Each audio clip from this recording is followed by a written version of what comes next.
दोस्तों, आज 19 सितंबर है और 19 सितंबर के करंट अफेयर्स जो मेरे द्वारा चुने गए हैं, जो इम्पोर्टेंट है और विभिन्न स्रोतों से चुने गए, जो कॉम्पिटिटिव एग्जाम्स, खासतौर पर बिहार के एग्जाम्स के लिए इम्पोर्टेंट है, वो आपके समक्ष प्रस्तुत है। तो आइए आज के पहले क्वेश्चन पर हम डिस्कस कर लें। तो पहला क्वेश्चन है, लड़ाकू विमान उड़ान तेजस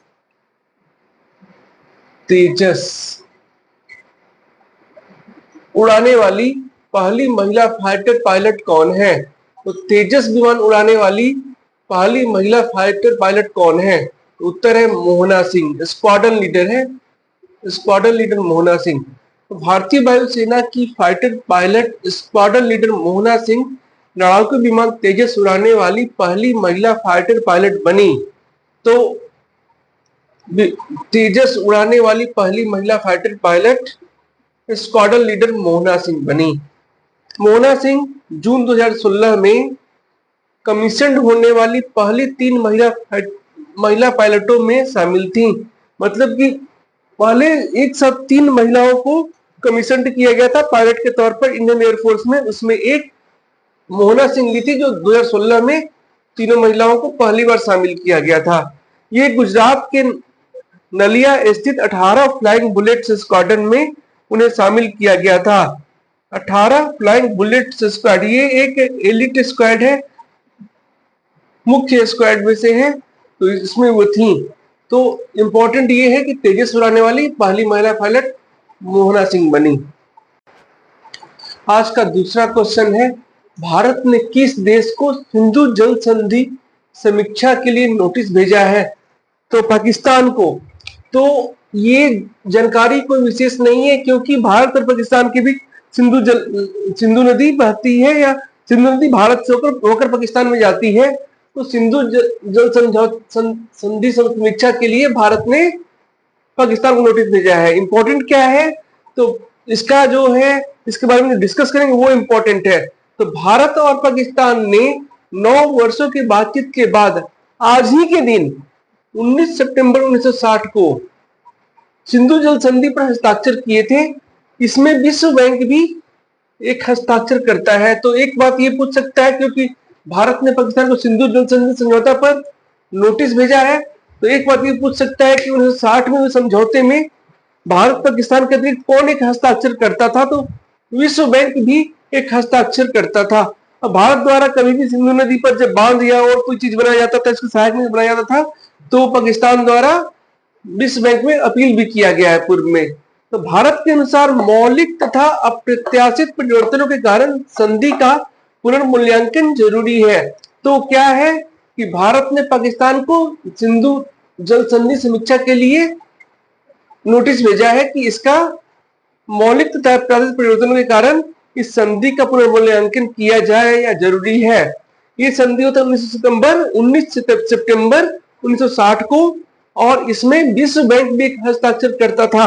तो ये पॉइंट इंपॉर्टेंट है कि इसमें विश्व बैंक भी एक हस्ताक्षर करता था। दोस्तों, आज का तीसरा क्वेश्चन बिहार से संबंधित है, और मेरा जो फोकस रहता है वो बिहार के एग्जाम्स के लिए ज्यादा रहता है।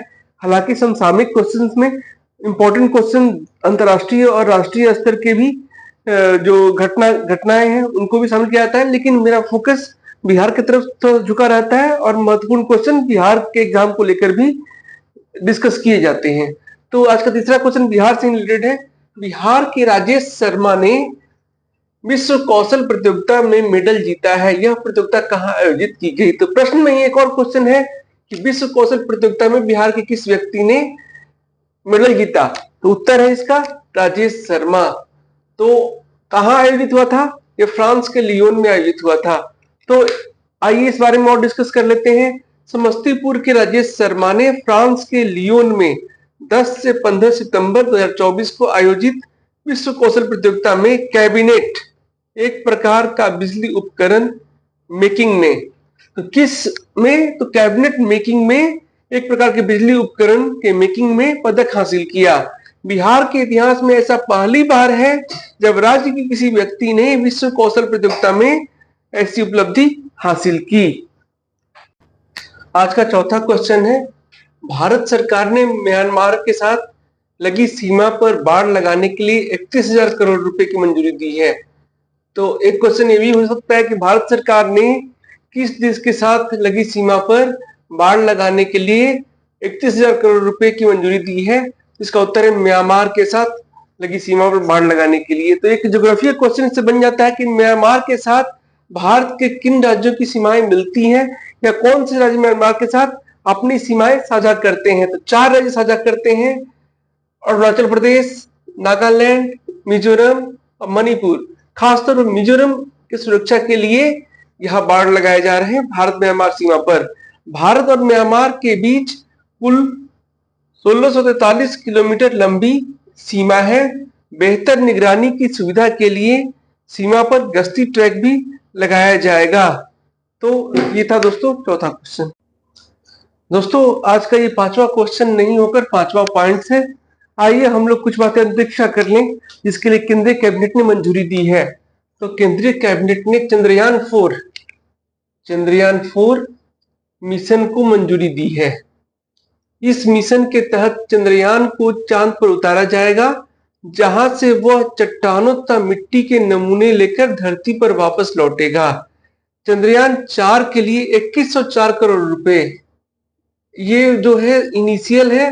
हो सकता है कि बाद में इन्फ्लेशन के चलते या और भी कारणों से ये जो है व्यय बढ़े तो और भी मंजूरी मिल जाए, लेकिन अभी 2104 करोड़ रुपए मंजूर किए गए हैं।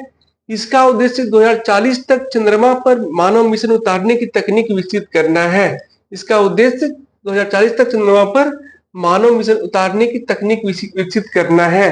तो ये चंद्रयान 4 के बारे में। इसके अलावा केंद्रीय कैबिनेट ने वीनस ऑर्बिटर मिशन VOM के लिए भी 1236 करोड़ रुपए मंजूर किए हैं। वीनस ऑर्बिटर मिशन VOM के लिए भी 1236 करोड़ रुपए मंजूर किए हैं। मार्च 2028 में यह मिशन लॉन्च किया जाएगा। यह मिशन कब लॉन्च किया जाएगा? वीनस ऑर्बिटर मिशन कब लॉन्च किया जाएगा? तो मार्च 2028 में यह मिशन लॉन्च किया जाएगा। इसके तहत एक उपग्रह को वीनस की कक्षा में भेजा जाएगा। और एक बात ये जानने योग्य है कि सौरमंडल में जितने भी ग्रह हैं उसमें वीनस या जो शुक्र ग्रह है वो सबसे गर्म ग्रह माना जाता है। शुक्र सबसे गर्म ग्रह माना जाता है औसतन। तो सौरमंडल का सबसे गर्म ग्रह कौन है? शुक्र है, क्योंकि यहाँ पर ग्रीन हाउस गैसेस होती हैं जो इसके सरफेस को या इसके वातावरण को बहुत गर्म रखती हैं। जो मरकरी है, जो सबसे नजदीक का ग्रह है, वो सूर्य की तरफ होता है तो बहुत गर्म रहता है, लेकिन सूर्य से जब अपोजिट साइड में जाता है, जब रात होता है, बहुत अधिक ठंडा रहता है। इस कारण सबसे गर्म ग्रह शुक्र है। आज का छठा क्वेश्चन है, मुख्यमंत्री नीतीश कुमार ने कहां पर मां मुंडेश्वरी वन्य प्राणी इको पार्क का लोकार्पण किया? तो कैमूर जिले के भगवानपुर प्रखंड में। तो मुख्यमंत्री नीतीश कुमार द्वारा मां मुंडेश्वरी वन्य प्राणी इको पार्क का लोकार्पण कैमूर जिले के भगवानपुर प्रखंड में किया गया है। छठवां और सातवां क्वेश्चन दोनों आज का साथ में है। सातवां क्वेश्चन, एशियाई खेलों की कांस्य पदक विजेता किरण बालियान ये इंपॉर्टेंट है, को प्रतिबंधित पदार्थों की जांच में पॉजिटिव पाए जाने के बाद नाडा राष्ट्रीय anti doping agency, national anti doping agency ने अस्थायी रूप से निलंबित कर दिया है। किरण बालियान किस खेल की खिलाड़ी हैं? तो किरण बालियान खबरों में है क्योंकि ये प्रतिबंधित दवाओं के जांच में पॉजिटिव पाए जाने के बाद इन्हें नाडा ने अस्थायी रूप से निलंबित कर दिया है। तो किरण बालियान किस खेल की खिलाड़ी है? तो गोला फेंक की खिलाड़ी है। ये याद रखने वाला बात है, किरण बालियान किस खेल की खिलाड़ी? गोला फेंक की। किरण मेटाडाइनोन के इस्तेमाल की पॉजिटिव पाई गई हैं। तो दोस्तों ये था आज के करंट अफेयर्स का क्वेश्चन जो मुझे लगा कि इंपॉर्टेंट है और आपके साथ साझा किया जाना चाहिए। धन्यवाद।